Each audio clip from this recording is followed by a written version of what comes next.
Hello, my name is Dennis. Welcome, and in this video we are going to study electric dipoles. So an electric dipole is an arrangement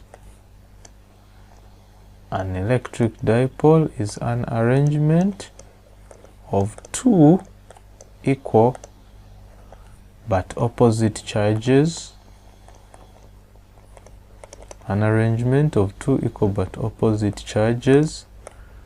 Separated by a very small distance.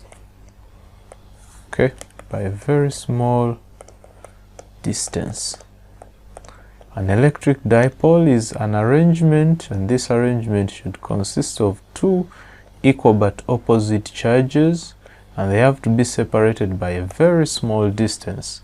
I have a picture here to give you a visual representation of what a dipole may look like. So we have a positive charge here and a negative charge here, and these charges are separated by a very small distance. Let's call that distance 2a. So these charges constitute an electric dipole. Just like point charges, dipoles can have electric fields around themselves. They can form electric potentials, and we can also calculate their electric field intensity, as we shall see. So dipoles are formed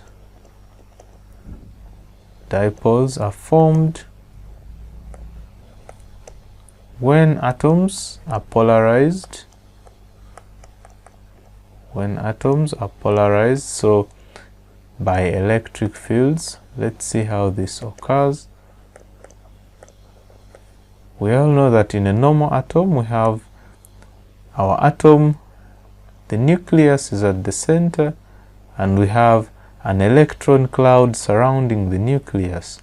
In a polarized atom, so this is a normal atom, the one that is not polarized. In a polarized atom, this is how it looks like.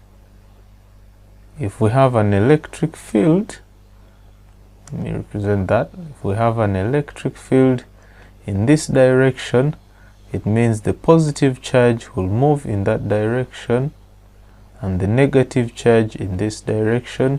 So the shape of our atom is going to be changed, and the atom will get polarized like this.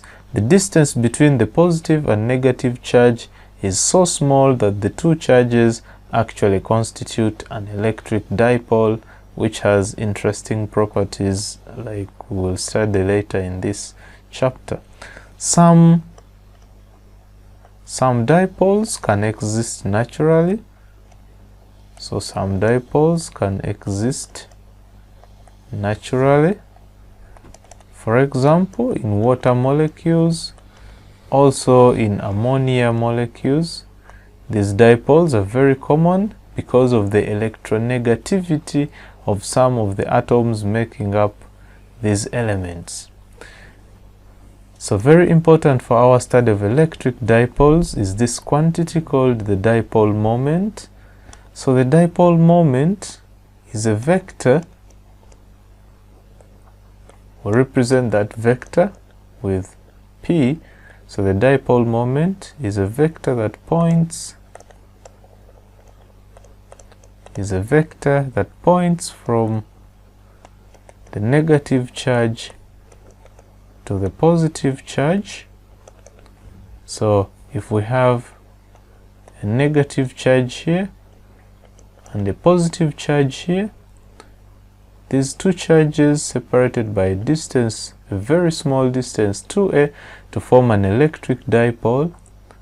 Let's say this is the line, the axis joining the two. So we have a vector that goes from negative q to positive q, and this vector is what we call the dipole moment. The dipole moment P, and the dipole moment is defined by the formula 2a, the distance between the two charges, times the charge. Okay, there we go. in the direction from negative q to positive q. If we take the magnitude, we'll have our dipole moment as 2aq. This is very important. We'll be using it for the next part of our study. So this formula here, this expression, gives us the magnitude of the electric dipole moment of the dipole. Next, we'll look at the torque experienced by a dipole placed in an electric field. So suppose a dipole is placed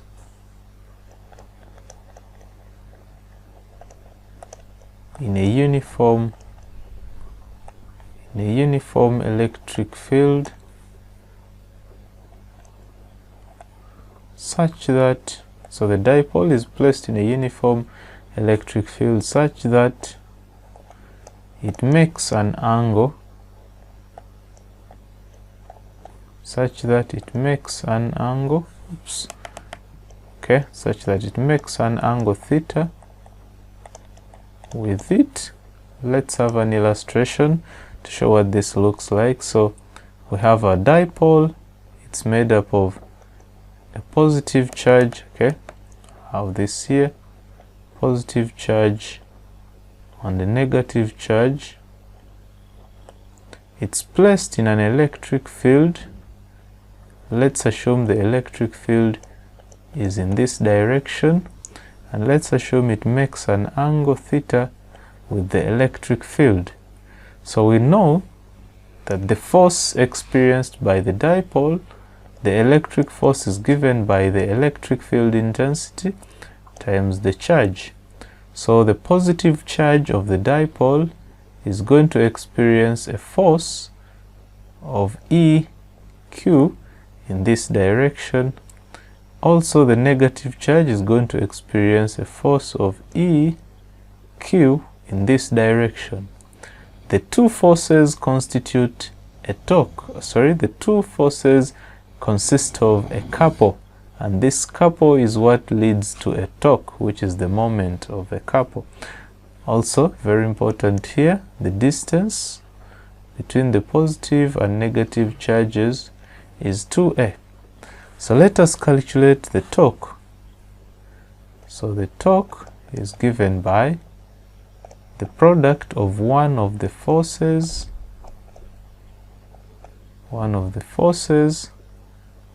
multiplied by the perpendicular distance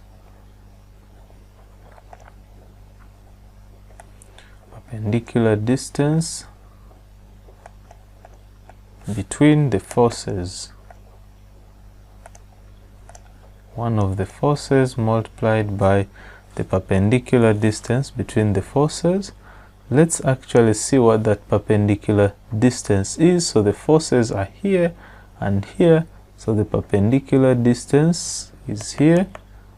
If I drop a perpendicular from one force to the other, this proceeds up to here, so that's the perpendicular. And this distance from here to here, if this angle is theta, then likewise this angle will also be theta. So the perpendicular distance from here up to here is going to be given by 2a sine theta. So our torque is given by the force times the perpendicular distance, 2a sine theta, but our force is given by EQ times 2a sine theta. I can rearrange the terms in this equation, so I can have torque equals 2aq times E sine theta. Okay, but very important here, we know that 2aq is the dipole moment, the magnitude of the dipole moment. So our torque, lastly, our torque is going to be given by the electric dipole moment times E times sine of the angle between the dipole and the electric field. This is of course the same as P vector P cross vector E by definition.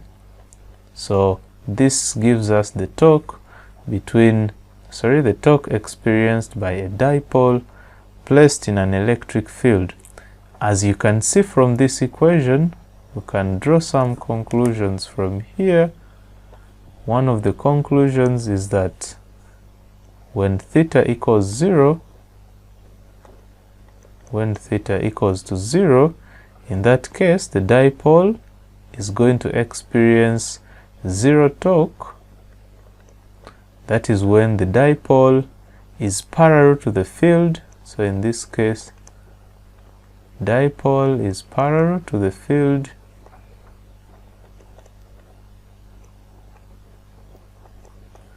Okay, just create more space here, very little.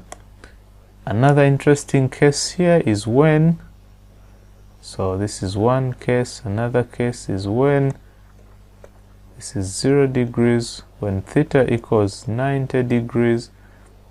So tau, the torque is going to be given by PE from this formula here.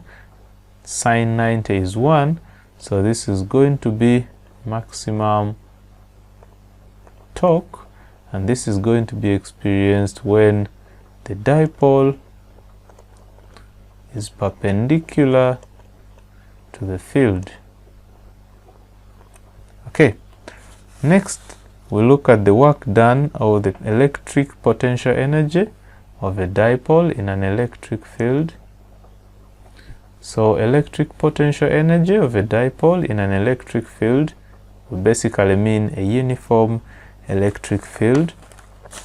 So as you know, electric potential energy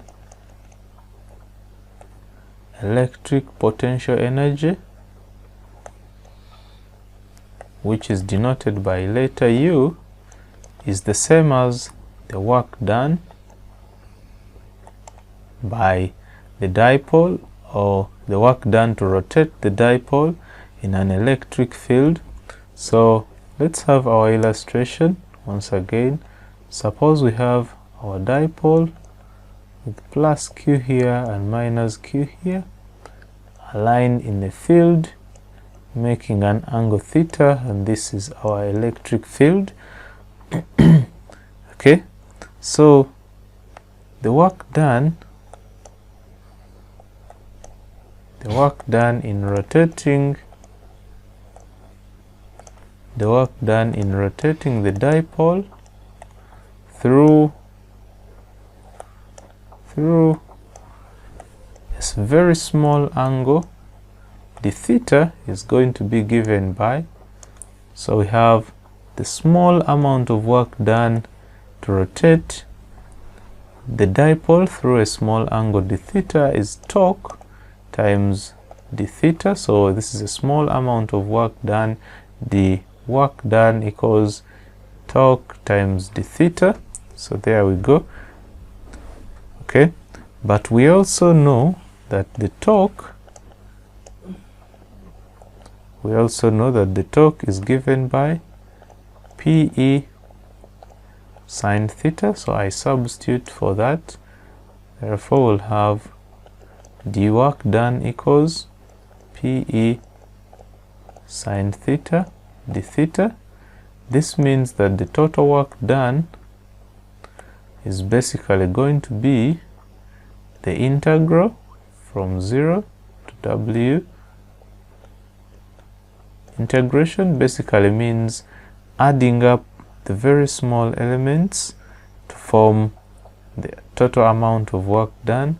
Also here we're integrating PE sine theta d theta.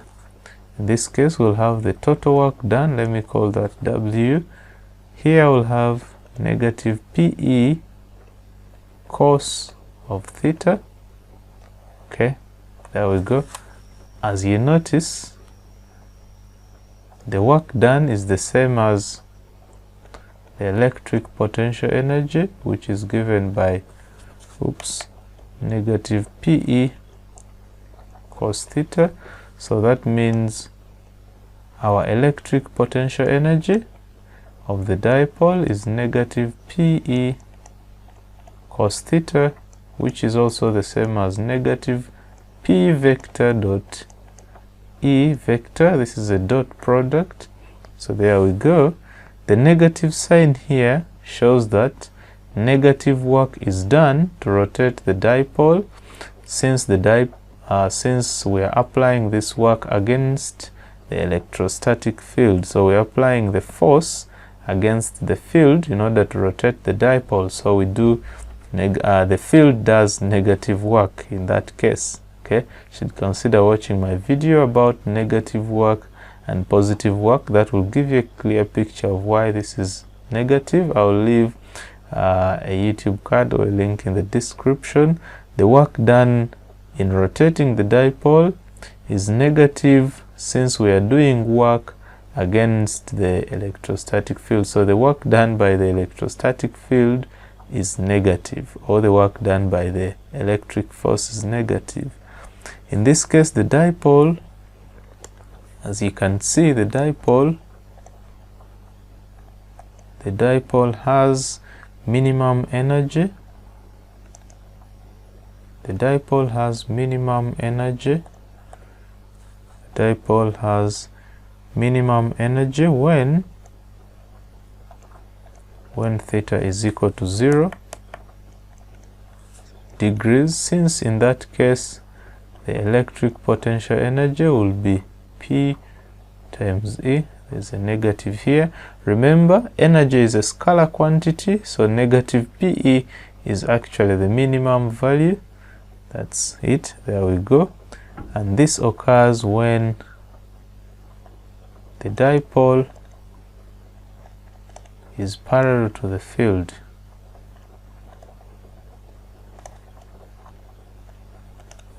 Okay. Let us now find the electric field intensity at a point P along the axial line of the dipole. So we want to find the electric field intensity due to a dipole. We begin with a simple case where we look at a point P which is located along the axis of the dipole. So let's sketch this kind of dipole. Okay, there's our dipole. It has a negative charge, let's call that minus Q, and a positive charge, let's call that plus Q. This line is the axis of the dipole. Okay, just make that more straight. This is the axis of the dipole. Let us consider any point P on the axial line of the dipole. So this is the axis of the dipole, and we have a point P along the axis. So we want to find the electric field intensity at this point P along the axis of the dipole. We have two charges, negative Q and plus Q. All of them will contribute to the electric field here. So before we do that, let's indicate the distances. We know that the distance from one charge to the other, let's call that 2a. For simplicity, we don't want to have half a, so let's have 2a. So this is the middle part. That means we have a here. Okay, and we also have a here. Also, let the distance of the point P from the midpoint of the dipole be given by a distance r. So there we go. The electric field intensity at P due to minus Q is going to be pointing to the right. So let's call that E minus. Let's call it E minus the electric field intensity due to the negative charge. Also, the electric field intensity, that's going to be E minus, will actually point in this direction. Yes, because electric field intensity means we've placed a charge of +1 coulomb here, so it will be attracted by the negative charge. So the electric field intensity due to the negative charge is pointing in this direction to the left, and the electric field intensity due to the positive charge is pointing to the right. So if we want to find the electric field intensity at this point, we have to get the electric field intensity due to the positive charge in vector form, of course, plus the electric field intensity due to the negative charge. Let's go ahead and find what the electric field intensity due to the positive charge is. So let's call that E plus. That's going to be Q divided by, or finding the magnitude, divided by 4 pi epsilon naught. So these charges are placed in air. Now the distance from the positive charge to point P, the distance, let's indicate that clearly, from here up to here, that distance is r minus a. So can take off that. So there we go, r minus a squared. That's our electric field intensity due to the negative charge. Then the electric field intensity due to the positive charge, the magnitude is going to be charge divided by 4 pi epsilon naught into the distance from the negative charge to the point P is r plus a, because we have this distance a from here to here, then we have the distance r. So just take off that. So we have r plus a squared. As you can see from the vector diagram here, the electric field intensity due to the positive charge is pointing to the right, and the one due to the negative charge is pointing to the left. So to find they are pointing in different directions. To find the resultant electric field intensity, I must subtract one from the other. Looking at these two electric field intensities, the electric field intensity due to the positive charge will be greater, since it has r minus a at the bottom. It has a smaller term down here.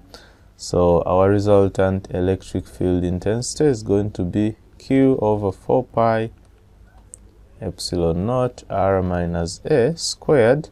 It doesn't even matter which one is subtracted from which. After all, you're dealing with vector quantities. Okay, this is 4 pi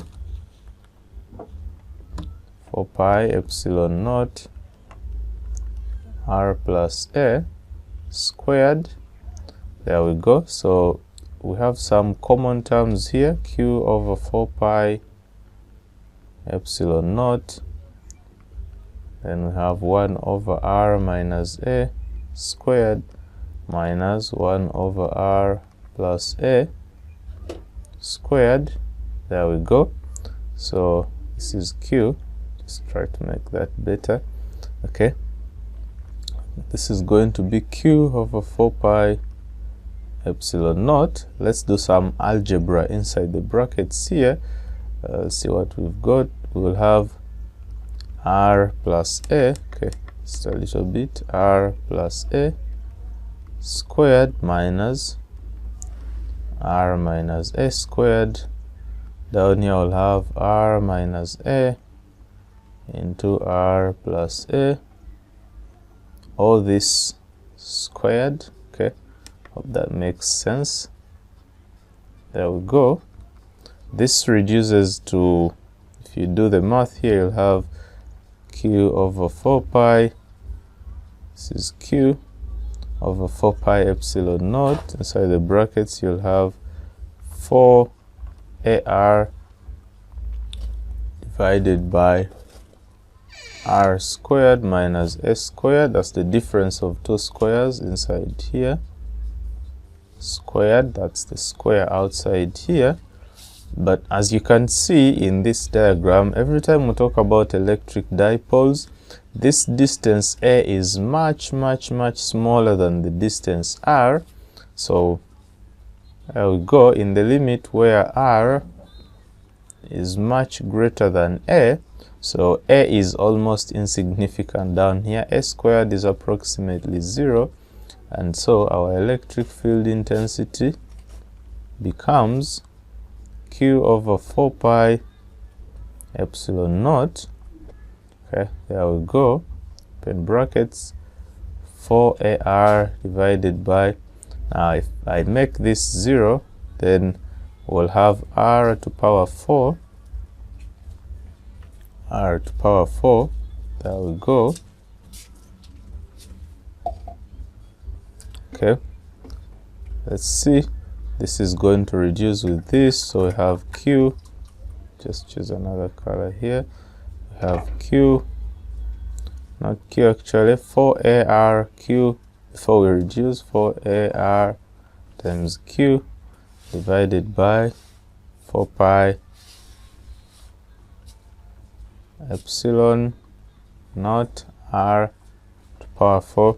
But as you know, the electric dipole moment, we've discussed this already. The electric dipole moment P is equal to 2 times A times Q, the distance between the two charges in the dipole times the charge. So I substitute for that here. Just have more space here to finish this up. Okay, so just follow this up from here.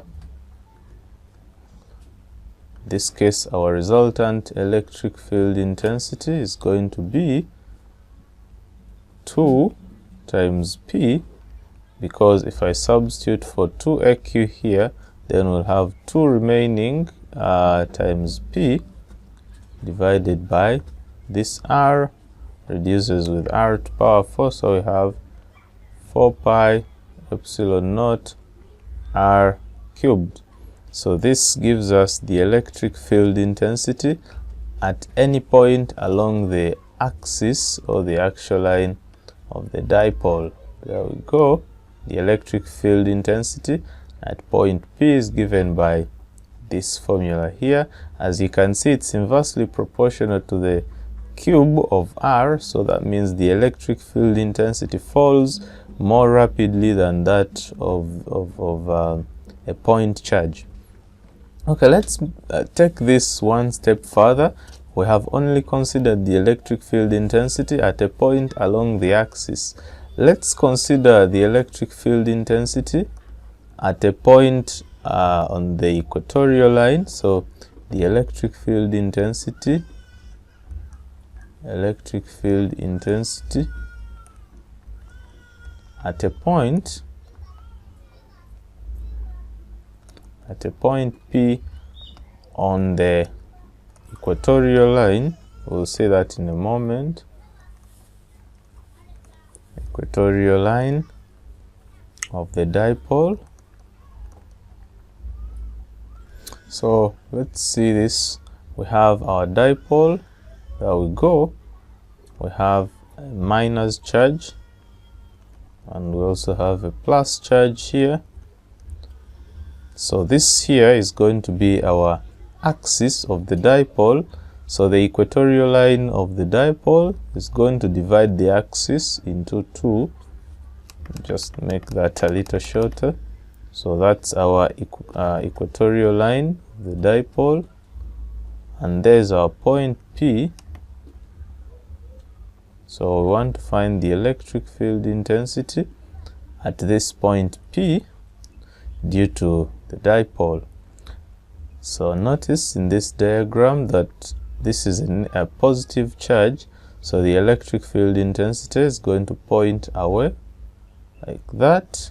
Let's call that E plus the electric field intensity due to the positive charge. Also, due to the minus charge, the electric field intensity is going to point towards it, so that's E minus the electric field intensity due to the negative charge. Let's suppose this angle here is theta. So if we draw, just to make our resolving of forces much easier, let's draw this line here. That means we have an angle theta here and an angle theta here. Okay, we'll consider that in a moment. In this triangle, this is isosceles. This distance here is A and this is A. To make the whole distance 2A, we have considered the distance 2A to be the separation of the charges in the dipole. Okay, let's make this more clear by extrapolating it outwards to see exactly what forces are acting on the unit positive charge placed at P. the exact electric potential, electric field intensity at that point. So there we have a force diagram.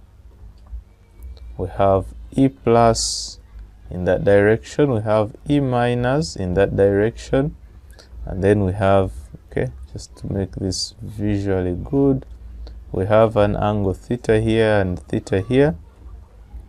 Just make this bold. That's our x-axis. So the component of E minus here will be E minus sine theta, and this is going to be E plus sine theta in the vertical direction. In this direction we'll have two components, E minus cos theta plus E plus cos theta. So as you can see, the component E plus sine theta and E minus sine theta are actually equal, since E minus and E plus are the same, because these charges are the same, are equal in magnitude. So the vertical components will cancel out. So here, small note here is that vertical components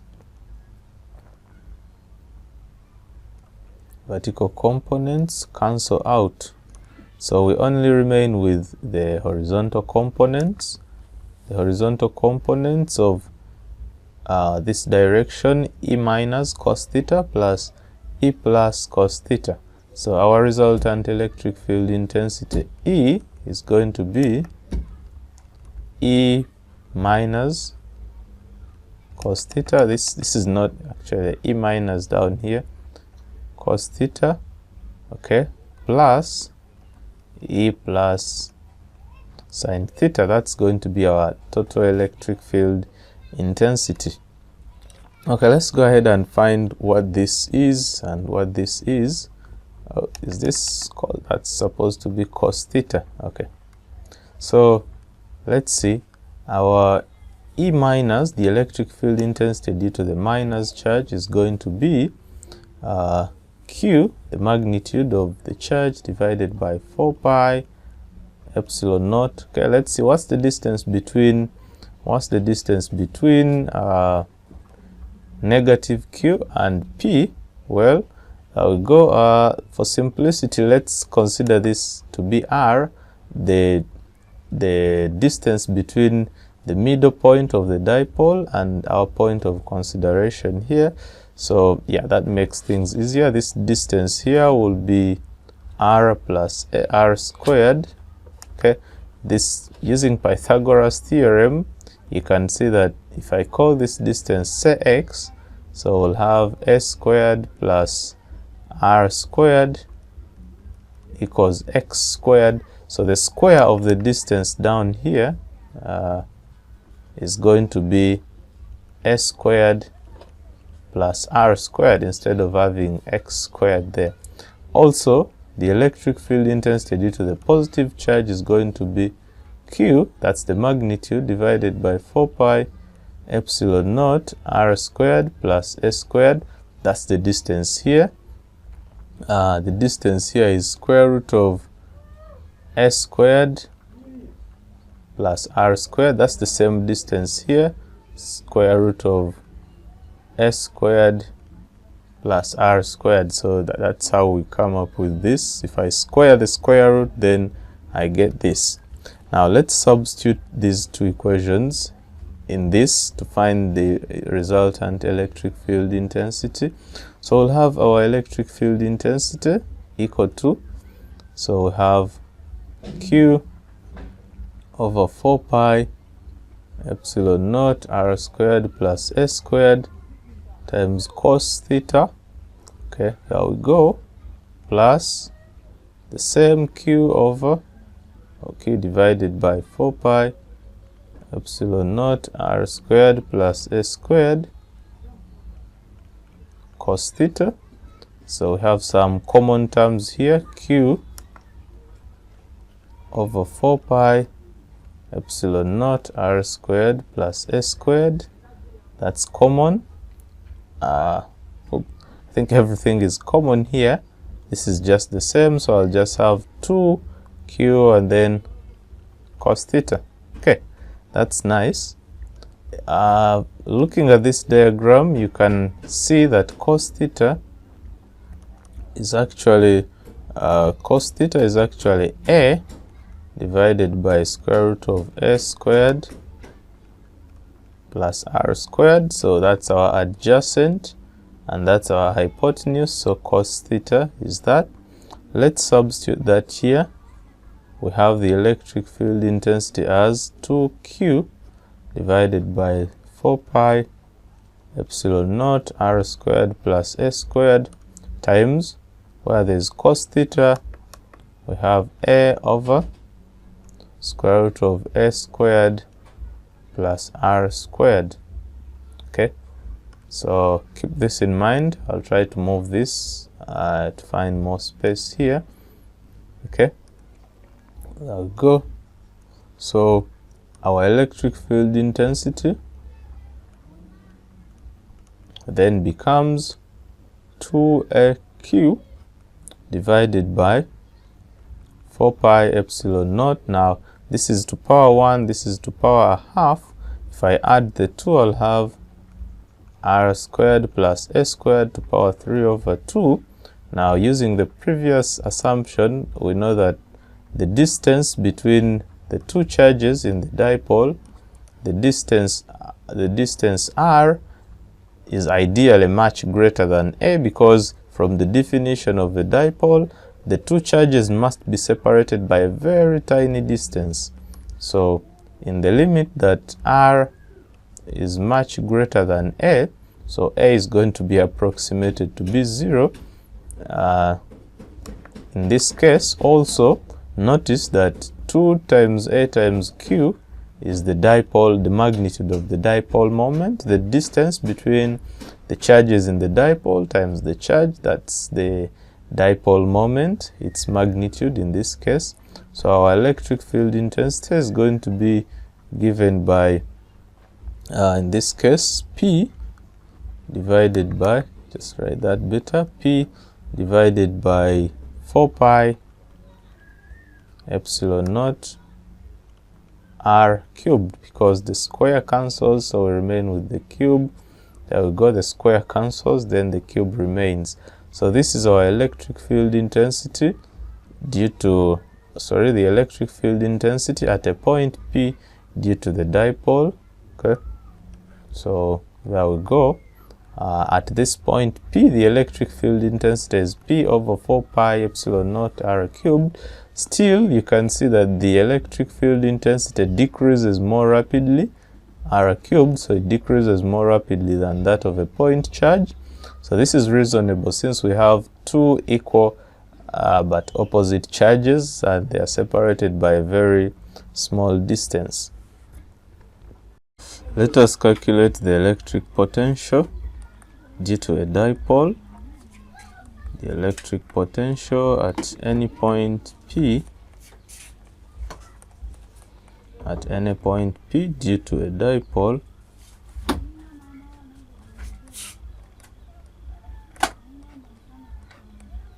So let's draw our dipole. Here we have our dipole. Let's have this as our positive charge plus Q, and this as our negative charge minus Q. And let's suppose point P is at this point here, at this location. The distance from the charge plus Q to point P, let's call that distance R, plus the distance between the positive charge and the point of our consideration, point P. Also the distance from the negative charge to point P, let's call that R minus. The distance between the two charges in the dipole, let's call that 2A. So essentially that means if this is the midpoint, of the dipole, then this is a distance A, this is also another distance A. So this is the axis of the dipole. Let's take this angle to be theta. That's good for our calculation. So we take that angle to be theta. Looking at this diagram, this is the negative charge, this is the positive charge. So the dipole moment P acts in this direction from the negative to the positive. Okay, so let's find the electric potential at point P. We will consider the charges plus Q and minus Q individually and then add up the resultant potential. So the potential due to the positive charge, I'll call that V plus, is equal to Q divided by 4 pi epsilon naught, assuming the charges are placed in space, R plus. This is similar to the electric potential due to a point charge plus Q. Also, the electric potential due to the negative charge is negative Q divided by 4 pi epsilon naught R minus. Remember, electric potential is a scalar quantity, so the negative sign has to appear here. Okay, so the resultant electric potential, is equal to the potential due to the positive charge plus the potential due to the negative charge. Since this is the principle of superposition of electric potentials, we just add up the electric potentials, the individual sum, algebraically. These are not vectors, they are scalars. So we have Q over 4 pi epsilon naught R plus minus, plus minus, so that's minus Q over 4 pi epsilon naught R minus. Have some common factors here, Q over 4 pi epsilon naught 1 over R plus minus 1 over R minus. Okay, so this is our electric potential, but of course we've got to simplify this and make it more easier to read, since the distances R plus and R minus are generally difficult to calculate. So we have to express them in terms of other quantities that are easier to calculate or to measure. Okay, let's go ahead and do that. Let's begin with the distance R plus. So if you look at this triangle here, just draw a sketch of that. Have a triangle of this sort. Okay, just make like that. So this is the angle theta. This is a distance A, just this distance from here to here. And then this is a distance R plus.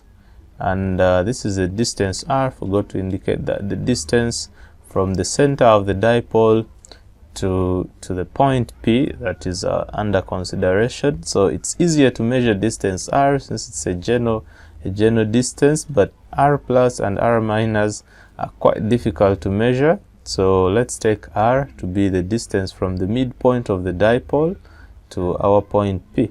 So if you use the cosine rule,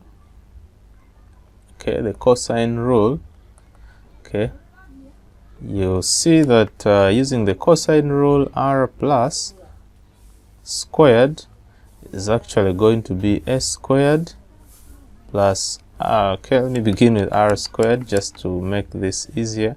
R squared plus S squared minus 2AR cosine of theta. Let's see what that becomes. If I factorize out R squared, then we'll have 1 plus S squared over R squared minus 2A over R cos theta.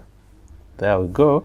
So R, also notice that S squared over R squared can be approximated to be 0, since this is so because A is much less than R, so this assumption can hold. So R plus squared is equal to R squared into what we have inside here, 1 minus 2A divided by R times cos theta. There we go. Let's take square roots on both sides. So R plus, because we only want R plus, not R squared, this will be R times 1 minus 2A cos theta over R. There we go. This is the power a half because we take square root on both sides.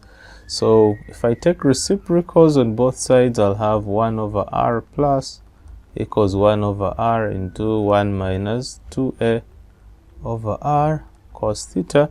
This becomes negative a half. Okay, this is just some bit of algebra. I'll use the binomial expansion at this expression here. You know that if I have 1 plus maybe nx, sorry, 1 plus x, and that's how the expansion goes. The binomial expansion for any index, I'll have 1 plus nx plus n into n minus 1 over 2 factorial, that's x squared, plus many other terms. So I'll expand this only up to the second term. Guess that will be enough. So we have 1 over r plus 1 over r plus equals we have 1 over r. So if I expand this using this binomial expansion, only the first two terms, I'll have 1 plus I guess that will be 2, sorry, a over r. The 2 will cancel with the 2 down here, and then cos theta. So this is 1 over r plus, and we'll substitute that here. Okay, let's go ahead and find 1 over r minus using similar technique. So create more space here. Let me sketch, begin by sketching the triangle that represents this. So we have, from our diagram, this is what we have. This is r, this is a, this is 180 minus theta, this is r minus. Okay, I'll give you a look again. So here we go. We have, if this angle here is theta, so the remaining angle is 180 minus theta. This is r minus, and there's our point P here. So this is reasonable. So let's go ahead and find r minus.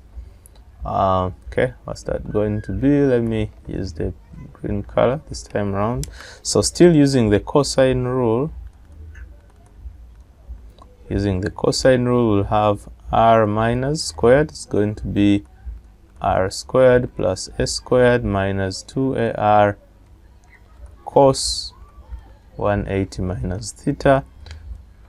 If you just, okay, follow the same steps, this is r squared, factorize this out to make our calculation easier. Sorry about that. So we have 1 plus s squared over r squared.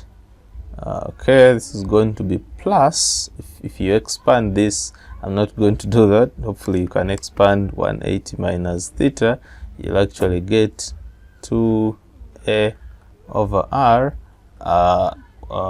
Yeah, that's over r. If you expand cos 180 minus theta, that's going to be positive cos theta. So there we go.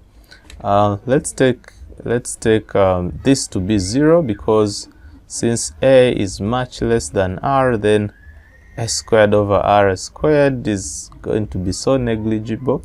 So we'll have r squared equals, so this is r minus, equals r squared, open brackets, 1 plus 2a over r cos theta. There we go. So we have, if we take square roots on both sides, we have r minus equals r into 1 plus 2a over r cos theta to the power half.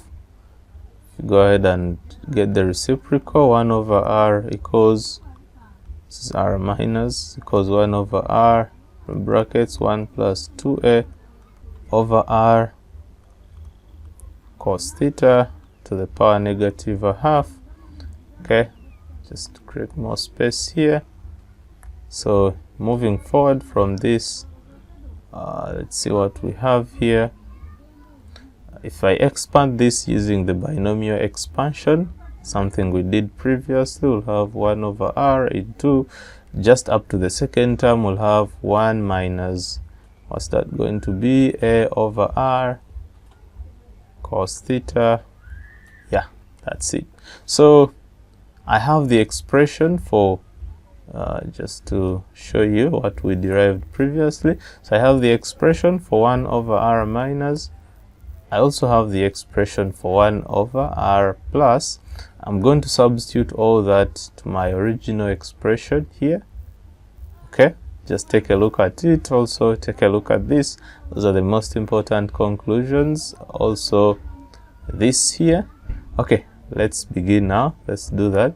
We have that the electric potential is Q over 4 pi epsilon naught 1 over r plus minus 1 over r minus. Okay, there we go. Let's do the substitution. Q over 4 pi epsilon naught. Let's open a big bracket and do the substitution. 1 over r plus is actually 1 over r into 1 plus a over r cos theta minus, okay, just a little bit space here, minus, what do we have? 1 over r into, I'm putting this, sorry, this 1 over r minus, that's 1 minus a over r cos theta. Okay, there we go. So the electric potential is going to be Q over 4 pi epsilon naught. Okay, if you see, I could factorize out 1 over r from here and also from here. So I could have 1 over r outside here. Inside I'll have, that's, what's that? Okay, maybe not. Let's do this the easy way. 1 over r minus 1 over r, that's going to cancel. So we'll have inside, we'll have 2ar, is it 2a over r cos theta? This negative and this negative is going to be plus. Okay, I think this is squared because r times r also here. Okay, this is better. So there we go. We have Q over 4 pi epsilon naught, and inside here we have 2a. So let me put that here. Oops, that's 2a times the cosine of theta. Okay, there we go. And then r squared down here. But we already know that the electric dipole moment, okay, it's a little bit of space there. We already know that the dipole moment, we call that dipole moment P, is given by the distance between the charges times the magnitude of one of the charges. So you can see that the potential is actually equal to the dipole moment, the magnitude of the dipole moment times cos theta, magnitude of the dipole moment times cos theta divided by 4 pi epsilon naught r squared. Now we can play around with this.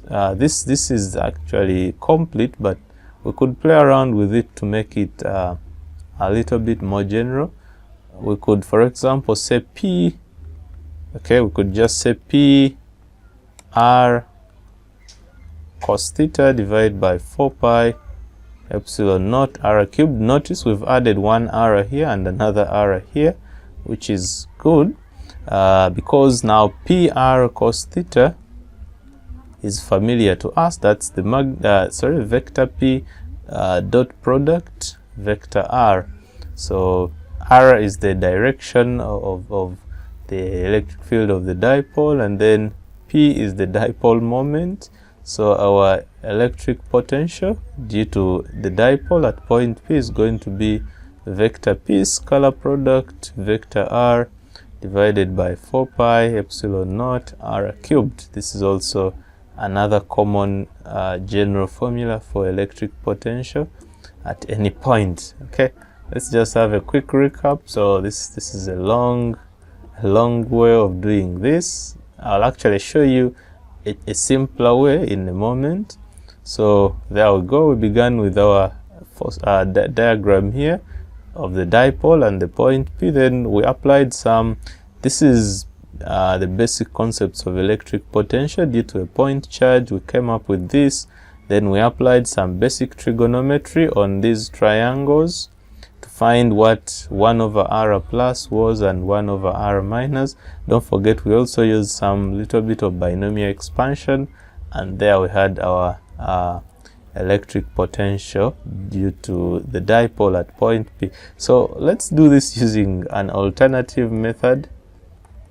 And this method is rather, I think in my opinion, easier to use, but sometimes depending on what you may like to use. So let's begin with the dipole. Once again, we have plus q here, we have minus q here. So that's what we began with. Then we have our point P here.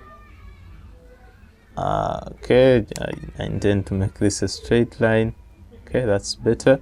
We have our distance as r minus and r plus, and we have a distance r in the middle here. This is the line joining the, so that's distance A, and this is an angle theta. So as you notice here, since A is much smaller than r, it turns out that r minus is actually almost approximately equal to r plus. And so the path difference, if I could just draw this, okay, that's better. This is at 90 degrees. So the path difference, the distance between this, is that good enough? Okay, the distance between here and here is, if you actually draw this triangle here, and then you have this as 2a, and you have this angle as theta, because these lines are almost the same. So you have this as theta, then you have this as, okay, this is 2a, this is theta. So this line here is going to be 2a cos theta. Okay, so that's what we have here, 2a cos theta. And this is the path difference of r minus r plus. Okay, let us now find the electric potential. Let's go ahead and do that. So the electric potential due to the positive charge, which is another color, V plus is Q over 4 pi epsilon naught R plus.